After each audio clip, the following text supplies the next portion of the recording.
Well, hello there. This is Reverend Sean over the Center Path, and let's walk a little while on the path and see how things are going.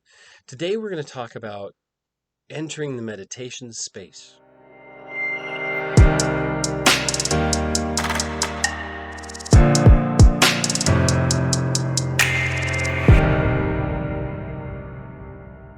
Entering the meditation space should be a solemn process. It's the more you can put into those. Now, traditionally, you leave your shoes at the entryway, and you enter and you do your three prostrations at the statue of the Buddha. Now, in martial arts, we would remove our shoes at the front of the mat, and we would bow not only to the apex of the room or where the master would sit, but we also do a long bow to whoever the lead person of the class was, and to the class in general. Okay, so this is an important process of developing that importance of the practice. If we just go in and flop down, the practice will lose a little bit of importance as it goes. And what happens is we become flippant about it and we lose our traction with doing this. And this is why, even in Zen Buddhism, okay, where people think that everything goes, which it doesn't, has many rules, way more rules than you think, is you have a definite process in entering, in walking, in sitting, in eating, in cleaning, in doing every minute thing has a process in order to maintain that focus and energy towards your goal of being in a meditative state or in a relaxed state or in a contemplative state or realizing the sublime. You can't do it if you're flopping around. Okay, it's very difficult. So the idea of the practice is to make it easier.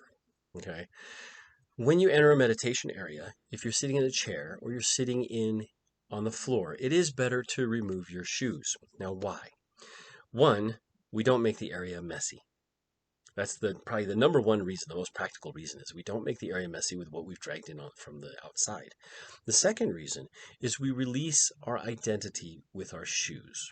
Now, you used to say you could tell how he worked by the shoes he wore. I mean, if he wore, boots, he was obviously a worker. If he wore nice shiny shoes, he worked in an office building. Or she wore clogs or whatever it was. I mean, if she wore sandals, she obviously didn't work in an office building. If she wore heavy boots, she probably worked in some kind of manual labor, perhaps.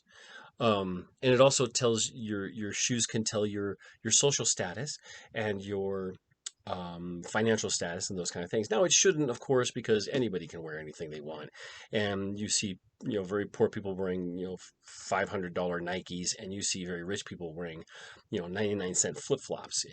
It's not really that way anymore. It used to be more, but there's still something in there in the back of the head that we see when we do that, and we know ourselves our shoes make a difference. So if we leave them at the entryway, then we're leaving all of that baggage there.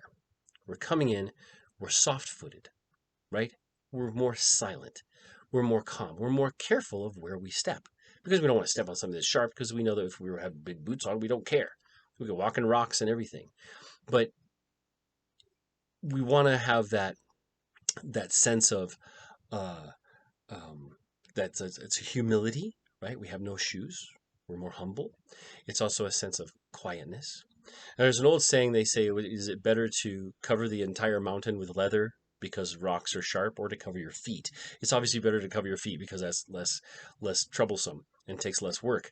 But when we take off our shoes, we're trying to level that playing field for that in our minds. That's all it's really doing. Okay. So when you take off your shoes, you're taking off the outside. Make sense?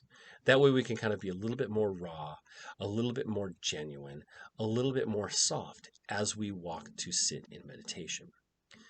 Now, when we walk to the mat, the cushion, it should be in quiet because we're starting the meditation as soon as we enter the area. Now, I do meditations here in my office, and we have like a front reception area that I just move the chairs out of, and we kind of turn down the lights and we set it up. And there's an altar with the statue of the Buddha, and there's usually offerings in there. and we kind of just sit and come in. Now we can do some small talk. Usually before the class, people will come in and they always remove their shoes, put them over by the front of the desk, and we walk in and sit down. Now, in the regular parts of the day, you tromp back and forth in shoes all the time. There's people back and forth, back and forth. So which means I have to vacuum more because I want to keep that area clean. I don't have a separate area for meditation, not yet anyway. And so that's what we're working on when we're doing that. So we're trying to set a new space for that. When you're at home, same kind of thing. Even if you're sitting in a chair, you can take your shoes off at the beginning of the room and walk yourself to your chair to sit for meditation. So there should be a process, even in setting up, that is a little solemn, a little focused, and have a good sense of energy. It's a very important and a very good practice to get into because it will make your meditations deeper, richer, and more effective. You will reach the jhanas quicker and you will reach them better because of this.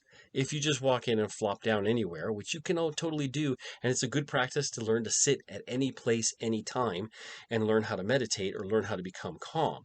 But remember, that is just the very, very first layer of everything is to become still, right? It's this first to sit, then to become still, then you become calm. Then, as you become calm, you can reflect. When you reflect, you can see. When you see, you can begin to understand. When you understand, you're developing wisdom. And in development of wisdom will come the eventual development of compassion and morality, which is important because we're trying to have a better world, right? And the better world starts with us, not the world itself. So we need to change ourselves in order to see the world change. That's a very typical way of being. Anyway, we'll talk to you guys later. Thanks. Bye.